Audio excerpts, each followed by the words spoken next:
ना आटा ना मैदा ना ही सूजी, बहुत ही डिलीशियस नाश्ता है। 2 उबले आलू और एक थोड़े से ब्रेड से बना ये मज़ेदार नाश्ता। रेसिपी अगर अच्छी लगे तो प्लीज़ वीडियो को लाइक शेयर कमेंट करें और साथ ही में चैनल पर नए हैं तो चैनल को सब्सक्राइब करें। तो चलिए हम इस रेसिपी को बनाना शुरू करते हैं।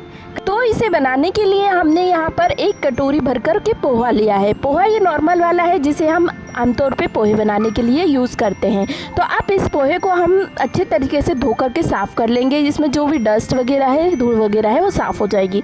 तो अच्छी तरीके से इसको पानी डाल करके वॉश कर लेना है। इस तरीके से हाथों से रगड़ रगड़ के अच्छी तरीके से हम इसे वॉश करके ले लेंगे।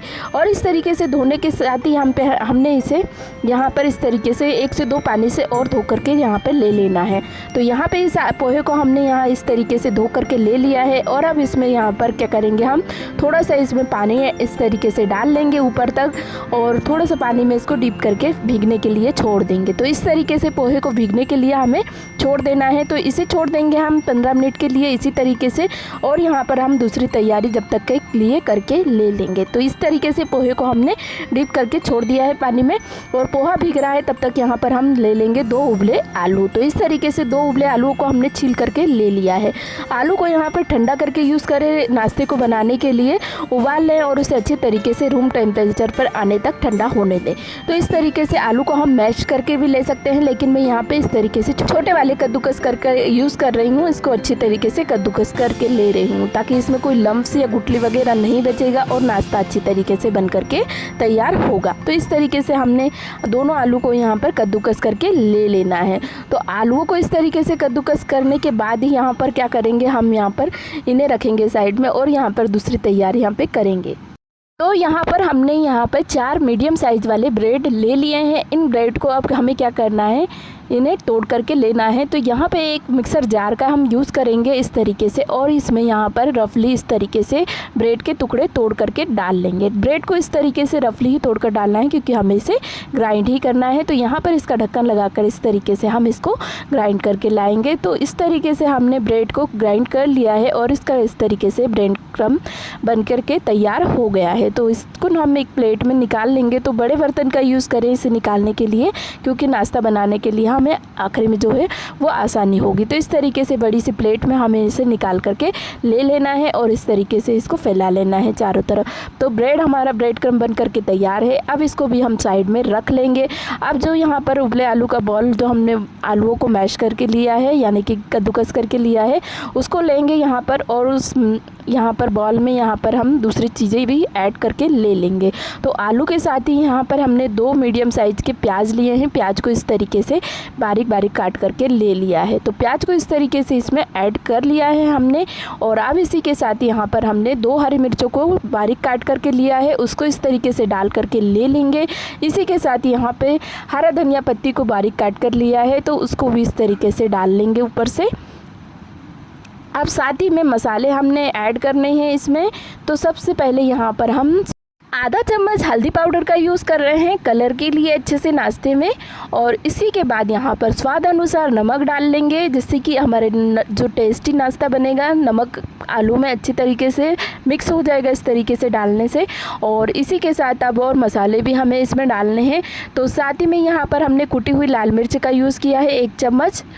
और इसके बाद यहाँ पर डालेंगे हम आधा चम्मच भरकर चाट मसाला और आधा चम्मच यहाँ पर गरम मसाला डालेंगे। दोनों ही चीज़ें बराबर बराबर हमने यहाँ पर डाल करके ले ली है। तो पहले हमने यहाँ पे गरम मसाला डाला है और इसी के साथ यहाँ पर आधा चम्मच यहाँ पर चाट मसाला डालेंगे। दोनों ही चीज़ें क्या होती है, नाश्ते को बहुत ही अच्छी तरीके से चटपटा सा और नाश्ते को मज़ेदार सा बना देती हैं। तो दोनों चीज़ें हमने इस तरीके से इसमें मसालों के रूप में डाल ली हैं। और अच्छी तरीके से अब ये आलू को जो है इस तरीके से हाथों से ही मिला लेंगे। तो आलू पहले से ही कद्दूकस है, इसमें कोई लम्स या गुठली वगैरह है ही नहीं। तो बस हमें प्याज और इनको अच्छी तरीके से मिला करके ले लेना है जो हमने मसाले डाले हैं। तो सारी चीज़ें आपस में मिक्स हो गई हैं। इस बाउल को हमने साइड में रख लिया है और यहाँ पे पोहे वाला बाउल जो हमने पोहे को भीगने के लिए छोड़ा था उसको ले लेंगे और अच्छी तरीके से इसको भी हाथों से ही मैश करके ले लेंगे। पोहा अच्छी तरीके से भीग चुका है तो आसानी से हाथों से ही मैश हो रहा है। तो इस तरीके से हमने इसको मैश करके ले लेना है। और मैश करते हुए यहाँ पर हमें 2 चीज़ें इसमें ऐड कर लेनी है जिससे कि पोहे का भी टेस्ट अच्छी तरीके से बना रहेगा। तो यहाँ पे हमने स्वाद अनुसार नमक डाल लेना है। थोड़ा सा ही नमक का यूज़ करना है क्योंकि हमें आलू का भी इसमें मिक्स करना है, तो आलू में हमने पहले ही नमक डाला है। थोड़ा नमक डालेंगे और इसी के साथ थोड़ा सा हल्दी पाउडर डालेंगे जिससे कि हमारा जो पोहे का टेस्ट है वो भी अच्छी तरीके से बना रहेगा और नाश्ता मज़ेदार सा बन करके तैयार होगा। तो नमक और हल्दी को अच्छी तरीके से हम जो है हाथों से ही अच्छी तरीके से पोहे में मिक्स कर लेंगे और पोहे का एक इस तरीके से मिश्रण बन जाएगा। तो आलू और पोहे का अब हमें मिला करके लेना है। तो पहले पोहा इस तरीके से हम मैश करके मिला लेंगे और पोहे का इस तरीके से इकट्ठा हो रहा है, डो जैसा बन रहा है। तो अब यहाँ पर क्या करेंगे, जो हमने आलू वाला मिश्रण बना के रखा है, जो मसाले मिक्स करे हैं, उन सभी चीज़ों को अब इसमें डाल करके अच्छी तरीके से मिक्स करके ले लेंगे। तो हमें हाथों से ही आलू और पोहे को मिला करके ले लेना है जिससे कि दोनों चीज़ें एक समान हो जाएगी, एक दूसरे में अच्छी तरीके से मिक्स भी हो जाएगी और जो मसालों का टेस्ट है वो अच्छी तरीके से हमारे नाश्ते में उतर जाएगा। तो इस तरीके से हमने इसको मिला करके डो जैसा बना लेना है। और इस तरीके से बनाते हुए अगर आपका हाथों में ज़्यादा मिश्रण चिपक रहा हो तो थोड़ा सा ऑयल का यूज़ कर ले जिससे कि आसानी से ये चिपक बन जाएगा और हाथों में भी नहीं चिपकेगा। तो इस तरीके से हमने इसको डो जैसा बना करके तैयार कर लेना है। ये डो जैसा बन करके अब तैयार हो गया है। तो यहाँ पर हम क्या करेंगे, एक इस तरीके से बड़ा सा बर्तन या थाली ले लेंगे। तो यहाँ पे मैंने एक प्लेट का यूज़ कर लिया है, बड़ी सी प्लेट ले ली हमने और प्लेट को यहाँ पर इस तरीके से ग्रीस करके ले लेंगे। तो यहाँ पर ऑयल से इस तरीके से हमने इसको ग्रीस करके ले लिया है और प्लेट को ग्रीस करने के साथ ही यहाँ पर हम क्या करेंगे, जो हमने ये मिश्रण बना करके तैयार करा है, पोहा और आलू का डो बनाया है, उसको इस तरीके से आप यहाँ पर प्लेट में डाल करके फैला लेंगे। प्लेट में डालते से ही हमें यहाँ इसको चारों तरफ इस तरीके से फैलाते हुए इसकी थिकनेस अच्छी तरीके से मोटी ही रखनी है, ज़्यादा ना इसको पतला करना है। तो इस तरीके से फैलाते हुए इसको इस तरीके से शेप दे देना है। तो कुछ इस तरीके से चौकोर शेप में इसको सेट होने के लिए बना करके रख लेंगे और इस तरीके से चौकोर शेप में ये बन जाएगा। तो इसको यहाँ पर सेट होने के लिए हमें इसे ऐसे ही छोड़ देना है। तो सेट होने के लिए इसको 10 मिनट कम से कम हमें इसे इस तरीके से रेस्ट पे छोड़ना है। तो यहाँ पर इस तरीके से हमने इसको बना करके अब यहाँ पर इसे ऐसे ही छोड़ दिया है 10 मिनट के लिए। इसके लिए अब यहाँ पर दूसरी तैयारी हम तब तक के लिए करके ले लेंगे। तो ये सेट हो रहा है, तब तक इसको साइड में रखेंगे। यहाँ पर अब हमने एक प्लेट ले ली है या गहरा बर्तन आप ले सकते हैं। तो इसमें एक बड़ा चम्मच भरकर हमने गेहूं का आटा लिया है। गेहूं का आटा इस तरीके से ले लें या फिर आपके पास मैदा हो तो मैदे का यूज़ करें। उसके साथ ही यहाँ पे थोड़ा सा नमक डालेंगे और नमक और आटे को अच्छी तरीके से मिक्स करके इसमें पानी डाल करके इसकी सैलरी बनाएंगे। तो पतली सी यहाँ पर इसका घोल बना करके तैयार हमें करके लेना है। तो इस तरीके से हमने इसको मिलाते हुए एक घोल बना करके तैयार कर लिया है। पतला सा घोल इस तरीके से पानी जैसा ही बना करके ले लेना है जिससे कि ये घोल हमारा अच्छी तरीके से नाश्ते को डिप करने में मदद करेगा। तो यहाँ पर इस तरीके से ये घोल बन करके तैयार है।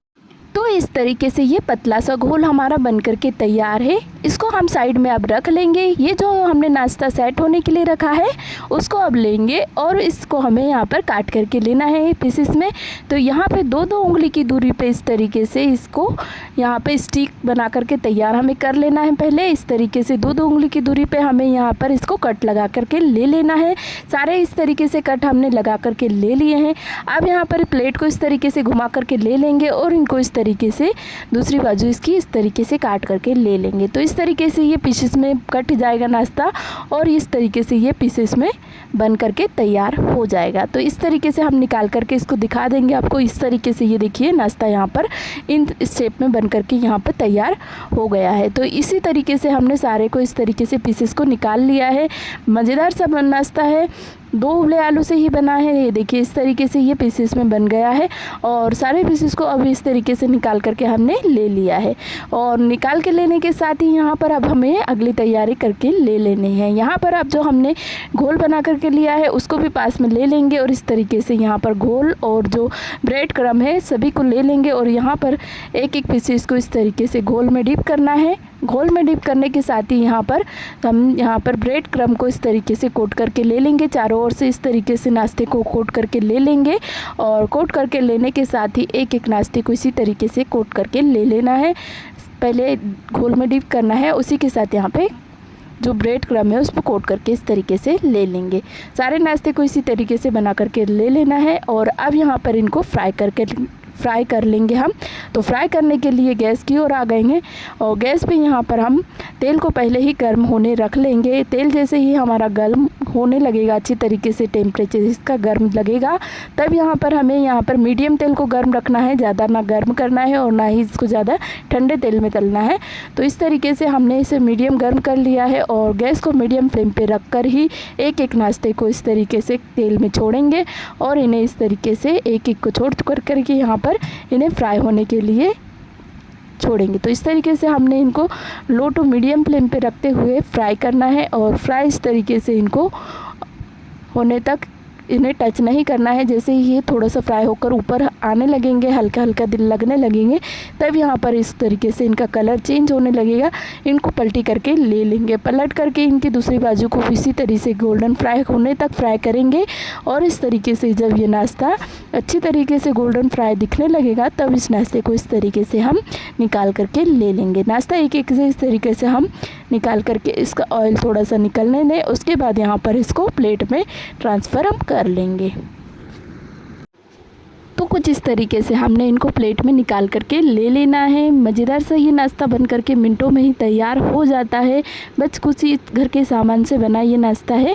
और इसी तरीके से बाकी बचे हुए बैचेस के साथ ही नाश्ते को फ्राई करेंगे। तो यहाँ पर एक एक से इसी तरीके से नाश्ते को यहाँ पर तेल में डालना है और अच्छे तरीके से इनको फ्राई होने देना है।